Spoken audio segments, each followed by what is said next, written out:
E aí, pessoal, beleza? Hoje vamos embarcar numa verdadeira máquina do tempo e viajar para um lugar que é literalmente o berço da civilização. Sério, quase tudo que a gente conhece hoje, de cidades à escrita, começou lá. Estamos falando da Mesopotâmia.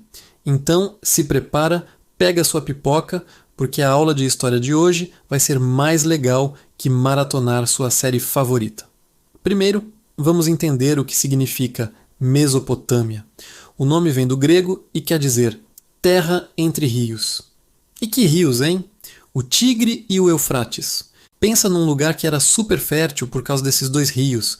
Era tipo um oásis gigante no meio de uma região que hoje conhecemos como o Iraque e partes da Síria e da Turquia. Foi essa abundância de água e terra boa que permitiu que as pessoas parassem de ser nômades e começassem a construir as primeiras vilas e, mais tarde, as primeiras cidades do mundo. É por isso que essa área também é chamada de crescente fértil. A história da Mesopotâmia não é sobre um único povo ou um único império. É uma sucessão de civilizações incríveis, uma passando o bastão para outra, cada uma deixando sua marca. A gente vai falar das principais: os sumérios, os acádios, os babilônios e os assírios. Cada um com suas particularidades, suas invenções e suas tretas, claro. Vamos começar com os pioneiros, os caras que deram o pontapé inicial em tudo, os sumérios.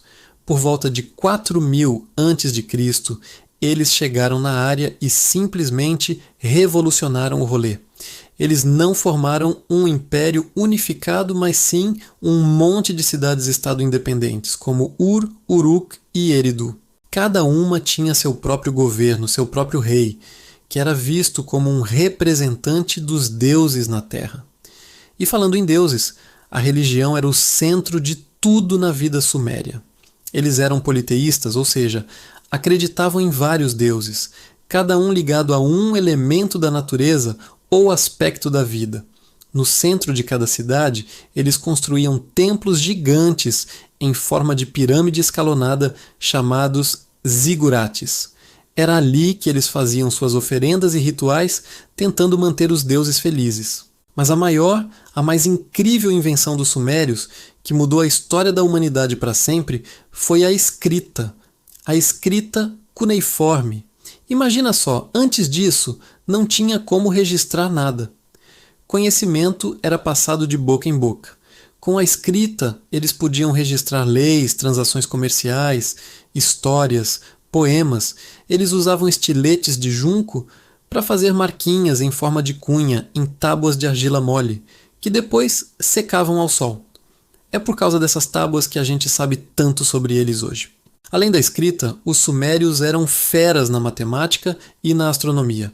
Eles criaram o sistema sexagesimal, que a gente usa até hoje para medir o tempo. 60 segundos num minuto, 60 minutos numa hora. Eles também dividiram o círculo em 360 graus. E a roda? Sim, a roda também é a invenção deles. Pensa no impacto disso no transporte e na agricultura. Os sumérios eram simplesmente geniais. Mas como tudo na história, o tempo dos sumérios chegou ao fim. As cidades-estado viviam brigando entre si, o que as enfraqueceu. E aí surge um novo poder na região, os acádios. Por volta de 2334 a.C., um líder chamado Sargão, o Grande, unificou toda a Mesopotâmia sob seu comando. Ele criou o que muitos consideram o primeiro império da história. Sargão não era de uma família nobre. Ele subiu ao poder por mérito próprio e conquistou todas as cidades sumérias, uma por uma. O Império Acádio adotou muita coisa da cultura suméria, incluindo a escrita cuneiforme, mas eles tinham sua própria língua, o acadiano.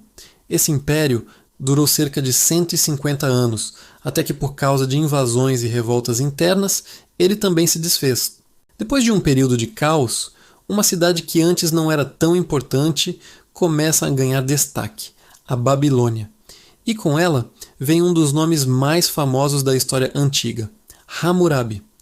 Por volta de 1792 a.C., Hammurabi se tornou rei da Babilônia e transformou a cidade na capital de um novo e poderoso império, o primeiro Império Babilônico. Hammurabi era um estrategista militar e um administrador incrível.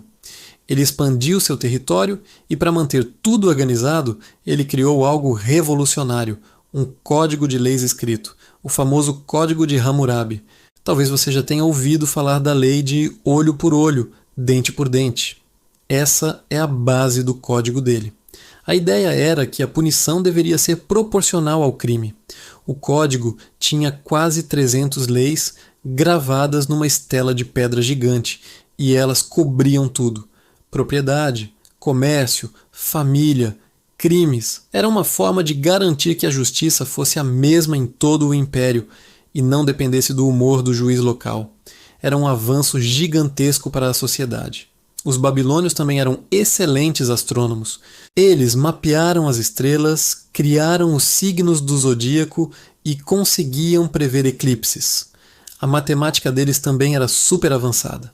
Mas adivinha, o império deles também caiu, principalmente após a morte de Hammurabi, enfraquecido por ataques de outros povos. E quem vem depois? Os guerreiros da Mesopotâmia, os assírios. Lá pelo norte da Mesopotâmia, os assírios começaram a construir um império que se tornaria conhecido por sua força militar implacável. A partir de 900 a.C., eles dominaram a região com um exército super organizado, com carros de guerra, arqueiros e táticas de cerco a cidades que eram aterrorizantes.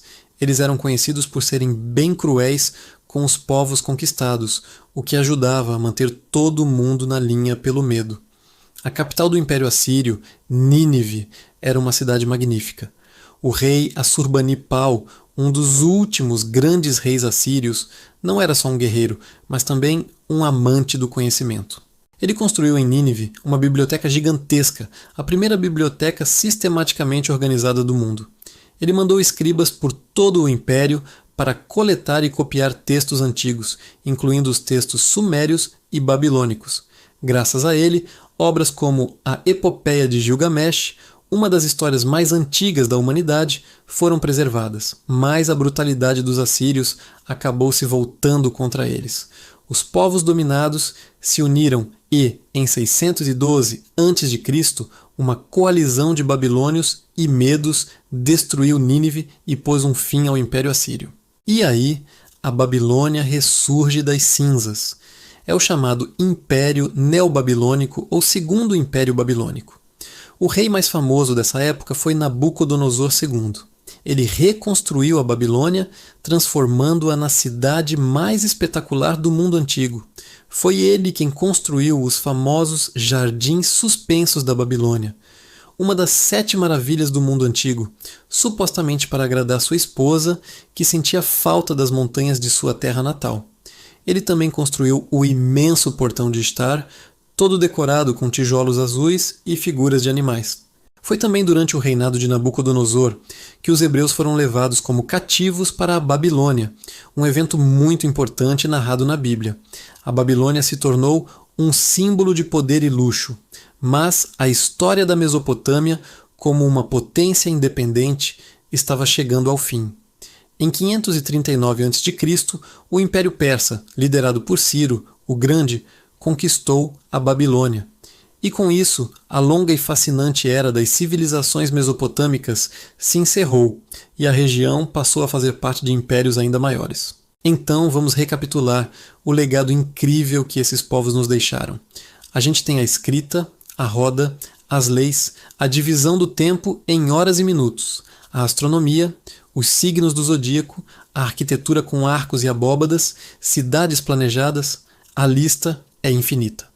Cada um desses povos, sumérios, acádios, babilônios e assírios, construiu sobre as fundações do anterior, criando uma tapeçaria cultural riquíssima que influenciou gregos, romanos e, no final das contas, o mundo inteiro.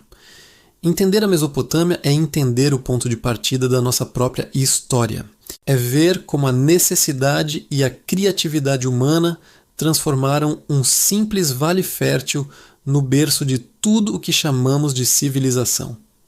Espero que vocês tenham curtido essa viagem no tempo tanto quanto eu. É impressionante pensar que, milhares de anos depois, a gente ainda colhe os frutos das invenções dessa galera, não é mesmo? Se você gostou desse vídeo, não esquece de deixar o seu like, se inscrever no canal e ativar o sininho para não perder as próximas viagens históricas. E comenta aí embaixo, qual dessas civilizações você achou mais fascinante? Eu vou adorar ler os comentários de vocês. Muito obrigado por assistir e até a próxima!